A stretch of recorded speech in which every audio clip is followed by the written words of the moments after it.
আজকে নিউজ দেখলাম একটা, আমার এক ভাই শেয়ার করেছে হোয়াটসঅ্যাপে আমাকে।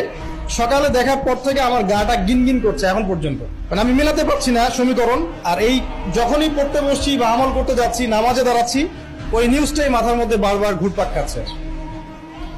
দেখলাম যে দীর্ঘকাল পর্যন্ত, একটা দীর্ঘ সময় পর্যন্ত একজন বাবা তার মেয়ের সাথে জেনা করে যাচ্ছে এবং সে হাতে নাতে আজকে ধরা পড়েছে। মানুষ তাকে গণপিটুনি দিচ্ছে।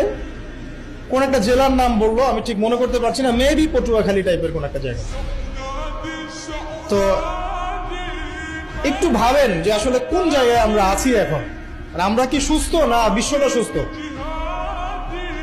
একজন বাবা কিভাবে একজন মেয়ের সাথে, যুবতী মেয়ের সাথে একটা লম্বা সময় পর্যন্ত শারীরিক সম্পর্ক মেনটেন করতে পারে? আর মিডিয়ার মাধ্যমে যখন এটা মানুষের কাছে প্রচার হচ্ছে, তখন মানুষের মধ্যে